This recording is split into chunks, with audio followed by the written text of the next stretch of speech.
So the war in Ukraine, and in particular U.S. involvement in Ukraine, rages on despite the fact that Trump campaigned on a strong anti-interventionist platform when it came to Ukraine. He famously said that he'd end the war in 24 hours. Most of us thought that was, a bit insane. That was Trump being Trump, but he did seem to have the instincts of ending the war, and that's why a lot of dissidents voted for him. But I'm going to tell you why I believe that there's 5 or 6 reasons that the U.S. is still involved there, and a lot of them come down to Trump going against his instincts and perhaps even some self-sabotage from the administration. So I'll give you the 5 or 6 reasons now. Please like the video and subscribe to the channel. So first of all, like I said, Trump had used very good rhetoric in his campaign. He said things like, I just want to stop people from dying there. I just want to get out of there. It had been a crux of the Biden administration to continue aid flowing through to the tune of about now $200 billion, and Trump seemed to be against that policy. He calls it Biden's war, but of course he's inherited the war since. But I think one of the worst things that has gone against the prospect of peace there is who's he's involved in his administration. He has people like Marco Rubio as the Secretary of State, prominent neocon that's long supported Ukraine. At a time, I thought, he might be adopting a slightly different, more Trumpian foreign policy because he said things in a major interview along the lines of, well, we have to learn that we have to live in a multipolar world now and not just get embroiled in all the world's affairs. But of course, the U.S. remains embroiled in the war's affairs, and that is much to the liking of neocons like Rubio. He's also continued to involve Keith Kellogg with diplomatic negotiations, and in particular with Ukraine. Keith Kellogg is a guy that completely adopts the pro-Ukrainian position where we had to continue aiding Ukraine, and yet somehow he's still part of this administration. Steve Witkoff seems to be the only force really that is passionate against it, and he's not being deployed to the same extent that those two are. Also, Trump has been accepting of having Lindsey Graham and Blumenthal as part of delegations to Ukraine.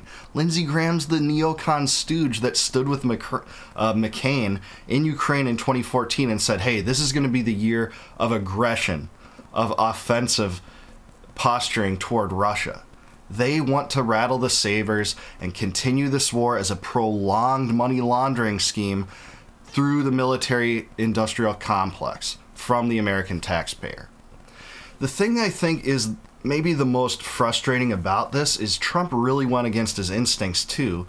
You had that incident where Zelensky went to the White House. Trump famously trolled him and said he's all dressed up when he had one of his jumpsuits on. Well, on that occasion, it was a big deal in the media because Trump stood there as Zelensky acted entitled, tried to correct J.D. Vance about actually the truth about the Maidan coup and the overthrow of the democratically elected Yanukovych government.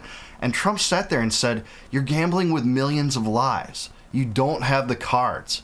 You're gambling with World War III. Of course, the U.S. is doing that too, but that's the Trump we wanted to see to stop aid going to Ukraine.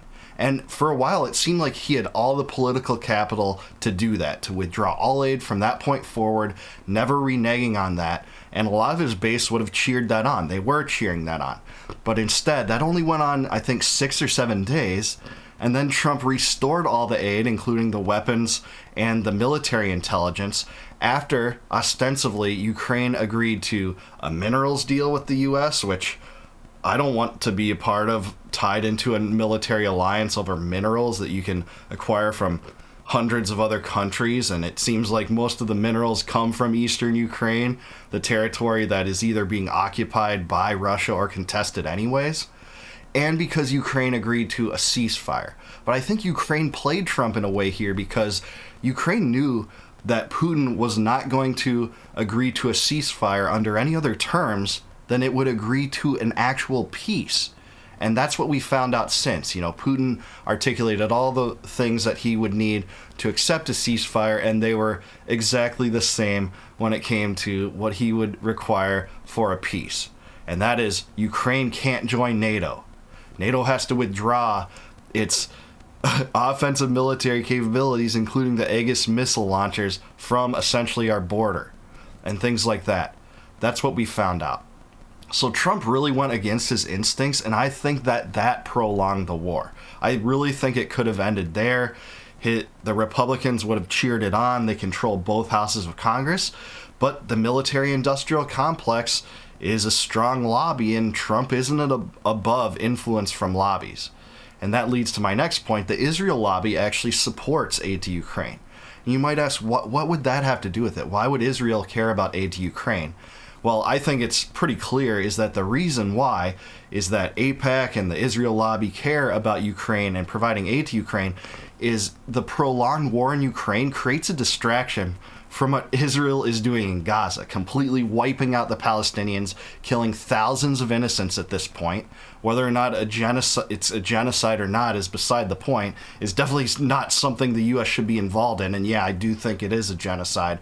But when people get involved in that debate, it takes over an entire debate, and it doesn't really get to the heart of what the policy should be. And that should be no U.S. involvement in Israel, the same as there should be no U.S. involvement in Ukraine. The other thing is that I think Trump really wants to be the guy that orchestrates the deal, the peace. And I think you can't help but believe his ego is caught up in this to some extent. I think even some of Trump's most zealous supporters would admit that he has an ego, and his ego often guides him and his actions. And he wants to be the guy that's known throughout history, I believe, for securing the peace with Russia. But how can you do that if you are, as Russia believes and is accurate in this point, that the U.S. is a belligerent on one side of that war? How could that person be trusted as a mediator, especially when they're the primary bankroller of the side that opposes Russia? If you're going to tell me that the U.S. could be able to secure a peace deal when they are essentially the other side in the war, despite the fact that Russia occupies, 85 to 90% of the Donbass or thereabouts, it just doesn't make sense. How could Putin trust Trump? Especially if Putin and his intelligence believe that Trump was involved in the recent strike on Russia's nuclear bombers. People like Max Blumenthal think that was a NATO attack, that Ukraine doesn't have the technology, and it was likely MI6 because they aren't bound by the New START treaty that the U.S. had signed with Russia. Russia had put its nuclear bombers out on the runways to keep them out in the open so that satellites could see them as part of that treaty so that they weren't under a protective coating. That's the reason why they were bombed, is because essentially Russia was abiding by that part of the treaty, that stipulation. So I think Trump's ego is preventing him from wanting to get into optics of complete disengagement, of cutting and run. He has neocons around him saying, you're just going to look like Biden, leaving all those weapons for the Taliban in Afghanistan if you cut and run. And again, it's hard for me to believe that Trump's ego isn't wrapped up in the perceptions of this and what would occur. Even though that's the America First solution, it is disengagement. It is pulling out all of our resources, all of our intelligence, and all of our weapons out of Ukraine, because a peace will inevitably follow. That's something that Jeffrey Sachs has talked about a lot. Zelensky can't do anything otherwise. A peace would have to happen. Europeans would have to be involved because it involves their own security more. And that would be the best America First solution. Keep us out of these entangling alliances with nuclear powers across the seas. We should have good relations with Russia, and indeed we did prior to the U.S. trying to enact regime change in Syria. That seems to be, the juncture at which Putin became a guy trustworthy enough to look through the eyes, as George Bush said, to, the most demonic Hitlerian figure imaginable. It's because he denied regime change in Syria.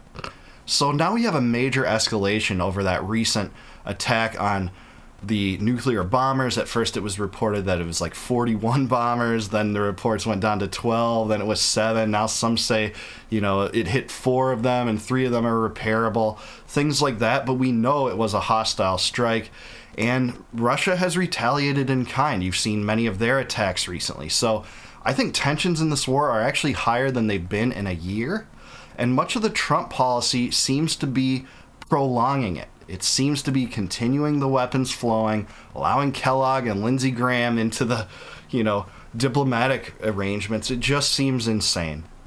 So I think that's the reason that the war rages on. I still hold out hope that Trump's decision to actually engage in diplomacy with Russia pays dividends in the end. That is the sole thing that he should be congratulated for, because Biden wouldn't even talk to Russia or Putin. So I'll give Trump credit for that, but there is reasons why the U.S. is still embroiled in this catastrophe, and it's continuing to drain the U.S. Treasury when inflation's an issue, when a lot of people are in debt and can't afford basic commodities. But I do want to hear from what you guys think. Let me know in the comments below. Do you think there are any major reasons I missed why the war still rages on in Ukraine and why Trump hasn't ended U.S. involvement yet? Let me know down below. Please like this video, subscribe to the channel, and until I see you guys next time, no more war, no more debt, no more inflation, and no more empire. Catch you guys later.